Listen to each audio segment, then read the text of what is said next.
감사합니다.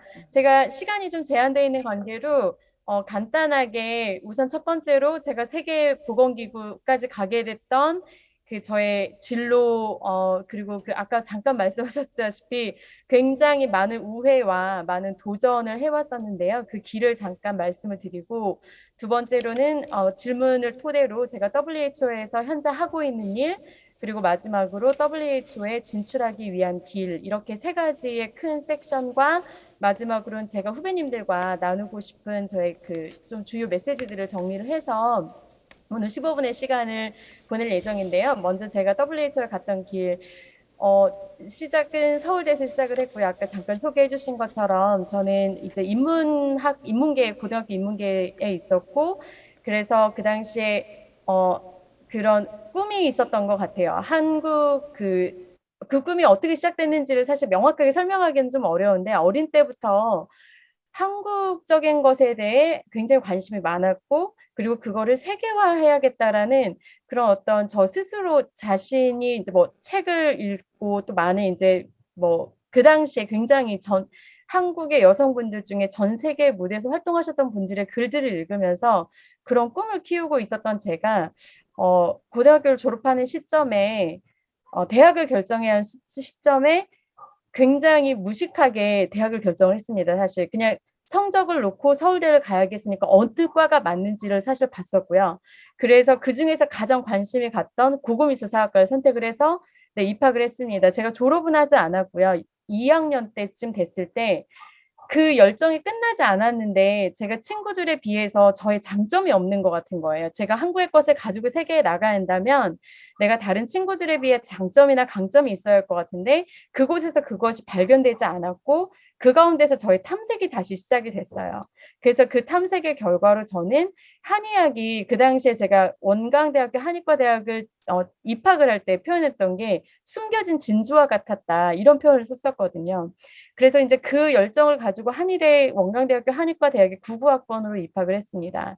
그래서 사실 질문 중에 하나가 왜 세계보건기구에 관심이 있었는가였는데 사실은 그 당시에 제가 한의대를 입학을 할 때는 한국적인 것 그리고 굉장히 실용적인 걸 가지고 난 세계 무대에 나가야지 했는데 그 당시에는 그 길이 무엇인지를 모르고 그냥 예과에 들어갔었고 본과 1학년 때 굉장히 우연히 어떤 언니 그 당시에 이제 저희 같은 학년에 카이스트 대학을 졸업을 하고 사회생활 좀 하셨던 언니랑 대화를 나누는데 갑자기 유엔 기구 중에 세계보건기구라는 곳이 있는데 언니가 관심이 있다는 거예요, 그거에. 그래서 제가 그때 처음 얘기를 듣고 그게 뭐지라는 호기심을 갖기 시작한 게 본과 1학년이었고요. 지금 여러분과 같은 본과 4학년이 됐을 때는 말 그대로 잠 못 드는 밤이 연속되는 그런 시점이었던 것 같아요.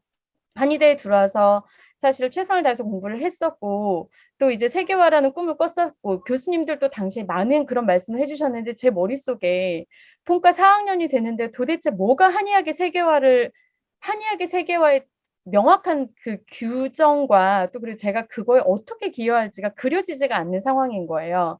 그때 본과 1학년 때 막연하게 들었던 세계보건기구라는 그런 막연한 꿈은 있었고 근데 본과 4학년이 되니까 아까 그 이제 이승민 원장님이라든지 이수연 그 사무관님께서 말씀하셨던 것처럼 저도 이렇게 몇 가지 옵션들을 그린 거예요. 그중에 첫 번째가 병원, 학교, 임상, 공공기관 아니면 의과대학 저희에는 이제 복수 전공도 굉장히 유행이라기보다 많은 관심이 있었던 시점이라서 의과대학에 다시 진출하는 거 그리고 마지막이 유학이었어요.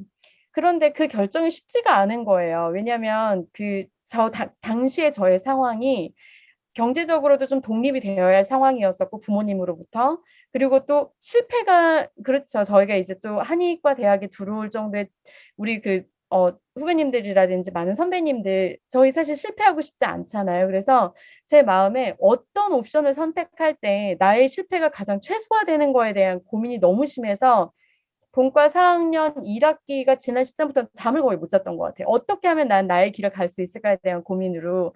그래서 사실 오늘 이 자리가 너무 소중하게 느껴져요. 제가 그 당시에 그 고민을 할 때 정말 단순하게 그 가야겠다라는 생각을 어딘가로 나는 가야겠는데 그 가는 길을 모르겠고 그 상황에서 실패를 최소화하고 싶은데 그게 뭔지도 모르는 상황에서 교수님들도 많이 만나고 그냥 메일을 보냈어요. 막 서울대 보건대학원 교수님한테도 메일을 보내고 한의학연구원에 계셨던 교수님들하고 그 연구원님들하고도 이야기 나누고 하면서 제가 마지막에 내렸던 결론이 우연히 들었던 존스 홉킨스 대학을 가면 보건학 그런 석사라든지 그런 과정을 하면 세계보건기구에 가는 길이 더 쉽게 열린다라는 그런 막연한 이야기에 기대를 갖고 유학을 가기로 결심을 했어요. 근데 그 유학을 가기로 한 결심이 너무 쉽지가 않았던 게 제가 경제적으로 여유로웠던 것도 아니고 저야말로 토종이거든요. 그냥 대학교까지 정말 한국에서 자랐고 단 한 번도 외국에 살아본 경험이 없는 제가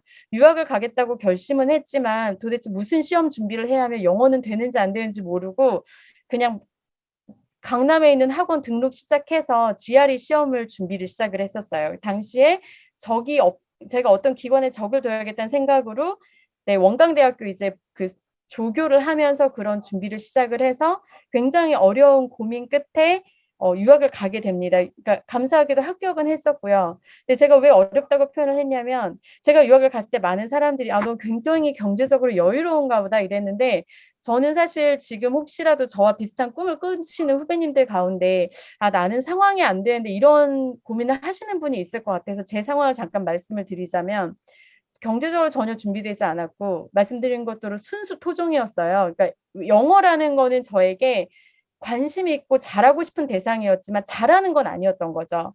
그 상황에서 저는 이제 학비의 반절 정도를 그 당시에 장학금이 안 되는 관계로 1년을 늦추면서 관리원장을 했었어요. 그러면서 돈을 빨리 모았고 내 학비의 반절이 됐을 때 정말 고민이 컸어요. 내가 이 돈을 가지고 가는 게 맞는 건지. 그리고 사실 가서 끝내지 못할 수도 있는데 정말 이런 생각이었던 것 같아요. 내가 할 사람이면 끝낼 거고 못할 사람이면 못 끝내겠지 하는 그 단순한 마음으로 네, 유학의 길에 올랐고 첫 한 두 달은 정말 짐 싸서 와야겠다. 내가 이렇게 학비를 두 달에 1,000만 원씩 냈는데 그 당시에 만불이었는데요.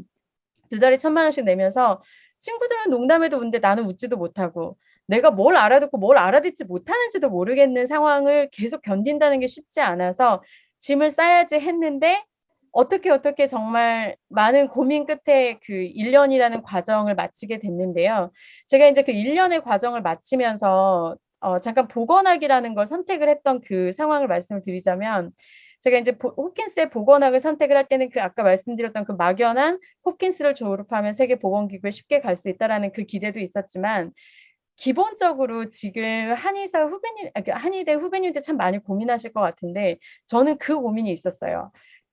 한의학을 이용하는 많은 환자분들은 효과가 좋다고 하고 한의사 선배님들도 효과가 좋다고 하는데 이 효과라는 게 어떻게 입증이 될 수 있는지 그게 지금 우리 보통 말하는 랜더마이즈 컨트롤 트라이얼이라든지 뭐 이런 무작위로 나누어서 하는 임상 연구적인 방법으로만 우리가 효과성을 얘기를 하는데 그게 아닌 것 같은 거예요. 그 외에 방법론이 분명히 있을 것 같아요. 우리가 느끼는 환자들이 느끼는 이 효과가 좋다라는 주관적 표현 외에 뭔가를 표현하고 측정해낼 수 있는 방법이 있을 것 같은데 그게 제가 생각했을 때 보건학이라는 언어였기 때문에 그 당시에 저는 이 그 국제기구에 나가야겠다는 생각과 이 실질적인 이유를 가지고 그 존스 홉킨스에 갔었고 또 여러 가지 제가 좀 시간이 짧은 걸 다 말씀을 드릴 수 없는데 정말 많은 분들의 도움으로 제가 학위 과정을 바꿔가면서 1년 내에 메스터 퍼블릭 헬스라고 하는 보건학 석사 과정을 마치게 되었습니다.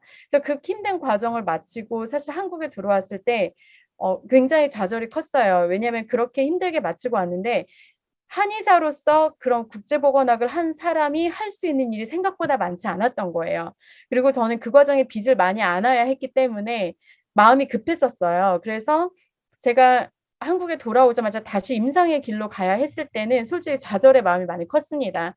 내가 그런 길을 갔는데 다시 임상으로 돌아올 거였다면 왜 그 시간에 거기에서 그 공부를 힘들게 하고 울면서 공부를 하고 빚도 너무 많이 지고 왜 그랬을까라는 그 좌절의 시간이 너무 커서 사실 2011년도에는 결혼을 하고 출산을 하면서 제가 모든 걸 멈추고 남편을 따라서 저는 이스라엘에 가게 됩니다. 왜냐하면 그 상황이 제가 길이 보이지가 않았어요. 내가 어떤 길을 어떻게 가야 할지 모르겠고 분명히 뭔가 뜻이 있어서 간 것 같은데 그 다음 길이 보이지 않아서 이게 내가 멈춰서야 하는 때구나라는 생각을 하고 이스라엘에 가면서 아무 일도 하지 않은 육아를 한 2년 정도 한 상태가 됐었고요. 그리고 나서 한국에 왔을 때 저에게 이제 당시에 보건복지부 세계화 과제라든지 이런 것들이 많이 활발해지면서 제가 이제 경희대 연구교수를 할 수 있는 기회가 생겼고 그 상황에 WHO 자리가 특히 WHO 서태평양 지부의 자리가 나면서 제가 그 파견관 지원을 하게 되었고 감사하게도 그 기회를 2016년 3월에 갖고 저는 2016년 3월에 한국보건복지부 지원을 받은 그 전통의학 파견관 지원을 하게 돼서 가게 되었습니다. 그래서 제가 사실 WHO에서 그 관의 과정이 상당히 많은 부분이 있는데 시간 관계상 다 말씀 못 드릴 것 같고 제가 이제 WHO에서 하는 일을 잠깐 말씀을 드리자면 그 영어로는 테크니컬 오피서 포 트래디셔널 메디슨이라고 하는데요. 저희가 이제 전통의학 관련된 그 지역 사무소에서는 37개, 특히 서태평양 지역엔 37개의 회원국이 있어서 37개 회원국의 전통의학 관련된 보건 정책, 그리고 의약품과 의료 인력 규제, 그리고 1차 보건 의료로 통합되기 위한 어떠한 정책들이 필요한지 이런 그 의료 서비스 전달 체계를 디자인하는 그런 업무를 하게 되었습니다. 사실 2016년부터 2019년 11월까지는 그런 파견관의 상태로 일을 했고요. 2019년 11월에 사실 제가 2018년 6월부터 그 파견관 업무를 하는 과정 중에 저희 팀의 팀장 대행 업무를 맡게 되었습니다. 굉장히 저에겐 너무 감사한 기회였었는데 파견관이 그런 팀장 업무를 대행할 수 있는 기회가 쉽게 주어지지 않는데 여러 가지 이유로 저에게 그 기회가 주어졌고 그 업무 수행을 하는 과정 중에 여러 가지로 또 감사하게 인정을 받는 기회들이 생기면서 제가 2019년 11월에는 정규직에 지원을 하는 그 기회가 생겼어요. 그래서 2019년 11월에 정규직에 지원을 해서 정규직에 됐고 2019년 12월에 라오스 국가사무소로 그 당시에 직책은 테크니컬 오피서 포 헬스 시스템인데요. 그 국가사무소에 보건의료 체계 전반을 다루는 전문가로 사실 이제 자리를 잡게 되었고요. 그래서 그 2019년 12월부터 현 시점까지 주로 해왔던 업무는 첫 번째로 보건의료 체계 전반에 대한 보건의료 체계 강화를 위한 의료 정책, 보건의료 정책, 보건의료 인력 정책, 의약품 정책, 그리고 그 의료 재정 정책, 그리고 의료 시스템, 보건 정보 시스템 정책, 이 모든 것들을 코디네이션을 하는 역할을 하게 됐어요. 그래서 이제 그 업무를 하는 가운데 제가 코로나와 함께 갔기 때문에 2019년 12월부터는 저의 업무의 50%에서 한 70% 정도는 국가의 코로나 대응 정책을 하는 업무를 하게 되었고요. 그래서 이 과정 중에 사실은 한의사로서 국제보건기구에서 업무를 시작을 했지만 저의 현재의 업무는 한의학과는 전혀 무관한 보건의료 체계 전반을 다루는 업무를 하고 있고 사실 이제 최근에 다시 제가 시험을 3번 봤어요. WHO 이 5년 있는 동안에 최근에 본 시험의 결과로 이제 팀장 자리에 지원을 해서 업무는 이제 여전히 팀원들의 그 코디네이션을 담당을 하게 될 것 같고요. 그래서 국가의 전반적인 국가의 보건의료 정책을 강화시키는 의료 시스템의 어떤 그 핵심적인 WHO로서의 그 조언과 정책 개발을 자문해주는 역할을 하게 되었습니다. 그 중에 하나의 질문이 10년, 20년 후에 어떤 계획을 하고 있는지 말씀을 하셨는데 제가 이거는 마지막에 말씀을 드릴게요. 시간이 사실 지금 너무 부족해서 제가 이제 WHO에 들어오기 위한 그 과정을 잠깐 말씀을 드리려고 했는데 간단하게 말씀을 드리면 WHO 채용 과정을 보면 채용 과정을 위한 준비 첫 번째로는 앞에서 계속 좀 반복적으로 나왔던 것 같긴 한데 영어예요. 근데 언어인데 제가 말씀드린 전 토종이라고 말씀을 드렸잖아요. 국제사회에서 필요한 영어는 특히 이런 국제기구에서 필요한 영어는 물론 원어민처럼 유창한 게 기본이긴 한데 설령 그렇지 못했다 할지라도 나의 전문 분야가 정확할 때 그리고 그 전문 분야를 언어로서 표현할 수 있을 때는 그 영어가 그 그 수준이 될 때는 사실 업무를 수행하는 데는 크게 무리가 없다라고 말씀을 드릴 수 있고요. 그다음에 가장 중요한 게 그래서 언어와 함께 가장 중요한 게 나의 전문 분야. 그게 전통의학이면 전통의학이고 그게 보건 정책이면 보건 정책이고 그 전문 분야를 쌓기 위해서는 나의 학문적 배경과 사실 업무 경력이 굉장히 중요한 거고요. 마지막으로 이 분야에 관심이 있으신 분들은 구글을 가서 그 UN Competence Based Interview라는 걸 보시면 거기에서 그 질문들을 볼 때 국제기구라는 곳은 WHO뿐만 아니라 모든 국제기구가 어떤 역량을 필요로 하는지 그거에 대한 기본 정보를 얻을 수 있거든요. 그래서 그거를 간단하게 말씀을 드리고 싶고 마지막으로 제가 좀 주요 메시지를 정리를 하면 1분 내에 정리를 하겠습니다. 첫 번째로는 사실 앞에 두 분 발표했을 때 정말 많이 와닿았어요. 이렇게 많이 변화가 있고 그런데 뭔가를 향해 가는 거잖아요. 저도 마찬가지였던 것 같아요. 제가 2005년에 졸업한 이후로 지금까지의 저의 삶을 돌아봤을 때 꿈을 계속 꿔왔던 것 같아요. 그 꿈을 꾸는 과정이 너무 힘들고 때로는 좁은 길이어서 넘어지고 일어나기 힘들었을 때도 계속 그 꿈이 있었기 때문에 막연했지만 정말 때로는 불씨가 너무 잦아들어서 꺼질 것 같은 꿈이었지만 그 꿈이 내 작은 씨앗으로 계속 존재를 할 때 저는 그 꿈을 보고 일어날 수 있었던 것 같고 그 과정이 결코 이 앞에 분들처럼 순탄하지 않았던 그 길이었다라는 거 한 가지 말씀드리고 싶고 두 번째로는 후배님들께 정말 꼭 말씀드리고 싶었던 그 주요 메시지는 한의사는 보건의료인이라는 것입니다. 사실 한국에서 강단에 설 때 아니면 후배님들과 교제를 할 때 가장 제가 주로 계속 강조해왔던 메시지인데 한의사는 그동안의 여러 가지 이유로 인해서 많은 국민들이라든지 저희의 다른 의료 동료인들이 저희를 보건의료인의 한 동료로서 보지 않을 때가 참 많은 것 같아요.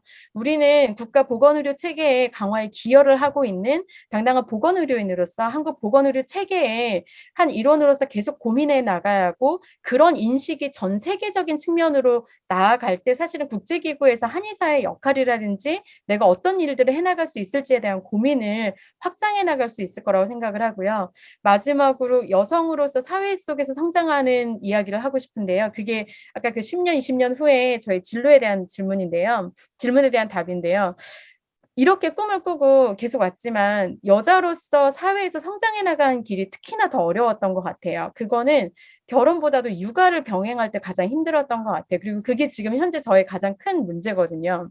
문제라기보다 제가 직면해 있는 해결해야 할 사안인데 첫 번째 여자로서 일을 하면서 가족 간의 관계를 균형 잡혀 살아간다는 게 쉽지 않다라는 생각을 계속 해왔고 항상 매 순간 중요한 결정을 내려야 하는 순간에 나의 가치관이 어디에 있는지 근데 그건 정말 답이 없는 것 같아요. 일이 중요하다, 가정이 중요하다가 아니라 그 개인의 가치관 속에서 그 결정들을 해나가는 것 같은데 제가 지금 현 시점에 남편이 그동안 저를 많이 뒷받침을 해줘서 육아휴직이라든지 이런 걸 하면서 뒷받침을 해줘서 일을 해왔는데 남편이 육아휴직을 마치는 과정 중에 저는 현재 좀 중요한 결정을 해야 할 기로에 서 있어요. 제가 이 승진의 자리에 올라왔고 했음에도 계속 이 자리를 나아갈 수 있을지 아니면 이 가운데서 다시 접고 남편과 속도를 맞춰 나가면서 나아가야 할지 고민을 하고 있는 현 시점에 있는데요. 사실 이 말씀을 드린 이유는 답이 없는 것 같더라고요. 제가 지금까지 살아왔던 저 이스라엘에서 육아직도 해보고 했는데 답이 없고 국제기구에서 일하는 여성으로서 살아간다는 건 더더욱 힘든 일이라 사실 이 부분은 한 개인으로서 계속 안아갈 문제인데 후배님들 제가 정말 꼭 말씀드리고 싶은 건 인생에 답은 없어요, 정말. 아까 앞에 분들도 말씀하셨던 것처럼 내가 가는 길은 그냥 나의 꿈을 향해 가는 길이고 그 가운데에서 내가 나에게 가장 최선의 선택을 해나가는 최선의 선택을 해나가는 게 우리가 살아가는 길이라는 생각이 들더라고요. 그래서 저의 10년, 20년 후에 저의 계획 또한 현 시점에 뭐가 계속 WH에서 일하고 싶다 이런 답변이 아니라 저에게 주어진 이 순간에 최선의 선택을 하고 제가 가장 중요하게 생각하는 것들을 맞춰 나가면서 살아가는 길을 가는 것 같고 그 길 가운데 후배님들과 함께 하는 순간들이 있으면 제가 여기에서 이렇게 도움을 드릴 수 있는 부분을 최대한 많이 도와드리면서 손잡고 나아가고 싶습니다. 네, 강의 들어주셔서 너무 감사드리고요. 혹시 더 궁금하신 사항 있으면 따로 나중에 메일로 보내주시면 제가 또 답변 드리겠습니다. 감사합니다.